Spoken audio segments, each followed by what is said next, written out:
গুলশানের হলি আর্টিজানে জঙ্গি হামলায় নিরাপত্তা সংকটে থাকা মাতারবাড়ি কয়লা বিদ্যুৎ কেন্দ্র কাটিয়ে উঠেছে নিরাপত্তা সংক্রান্ত জটিলতা। এখন পুরো দমে কাজ চলছে প্রকল্পের। এর মধ্যে শেষ হয়েছে প্রথম ধাপের কাজ। সরকারের নীতি নির্ধারকরা মনে করছেন 2022 সাল থেকে এর সুফল পাবে দেশবাসী। গতি পাবে মহেশখালীর আশেপাশে গড়ে ওঠা বিশেষ অর্থনৈতিক অঞ্চল সহ অন্যান্য উন্নয়ন প্রকল্প। সম্প্রতি প্রকল্প এলাকা ঘুরে এসে রিপোর্ট করছেন মোর্শেদ হাসিব, ছবি তুলেছেন সুকান্ত সরকার।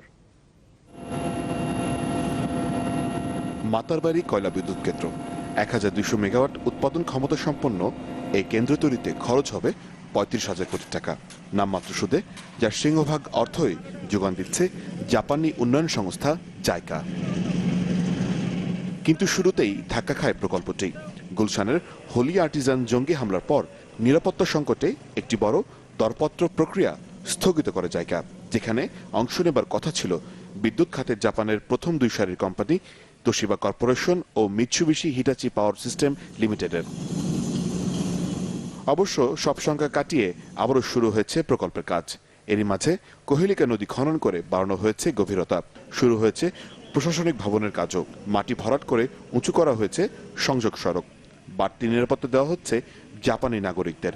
সম্প্রতি বেজার উদ্যোগে প্রকল্পের কাজ ঘুরে দেখেন সরকারের নীতি নির্ধারকরা।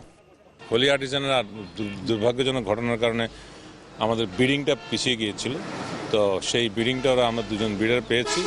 টেকনিক্যাল ইভ্যালুয়েশন হয়ে গেছে, আর ফাইন্যান্সিয়াল ইভ্যালুয়েশন হলে পরে আমরা যে বিডারকে সিলেক্ট করবো তারা কাজ শুরু করবো। কয়লাভিত্তিক এই বিদ্যুৎ কেন্দ্র হুমকিতে ফেলবে ওই এলাকার প্রাণ প্রকৃতি। পরিবেশবাদীদের এমন সংজ্ঞা প্রসঙ্গে বিদ্যুৎ প্রতিমন্ত্রীর দাবি, সবকিছু মেনেই কাজ চলছে। এগুলি কিন্তু ইআই রিপোর্ট করে তারপরে পরিবেশের সমস্ত নিয়মকানুন মেনেই কিন্তু করা হচ্ছে। এখন উন্নত বিশ্বে সব জায়গায় ক্লিন কোল হিসাবে ব্যবহার করা হচ্ছে এই টেকনোলজিকে, সুতরাং এখানেও আমার মনে হয় না কোনো সমস্যা হবে। প্রধানমন্ত্রীর মুখ্য সমন্বয়ক বলেন, মহেশখালী সহ আনোয়ারা 1 ও 2 এবং নির্মাণাধীন আরও 7টি বিশেষ অর্থনৈতিক অঞ্চলে সরবরাহ করা হবে এখানকার বিদ্যুৎ। প্রথম ফেজের কাজ শেষ হয়ে গেছে, এখন দ্বিতীয় ফেজের কাজ শুরু হবে। 2022-এর মধ্যে সেখানে বিদ্যুৎ আসবে। ওখানে 4টা ইউনিট হবে, প্রথম 2টো ইউনিট হবে, তারপরে পরবর্তীতে আরও 2টো ইউনিট হবে। অনেকগুলো ইকোনমিক জোনের এরিয়া হবে, ওখানে অনেকগুলো বিদ্যুৎ কেন্দ্র সেখানে হবে। তো টোটাল এরিয়াটাই হবে একটা উন্নয়নের হাব।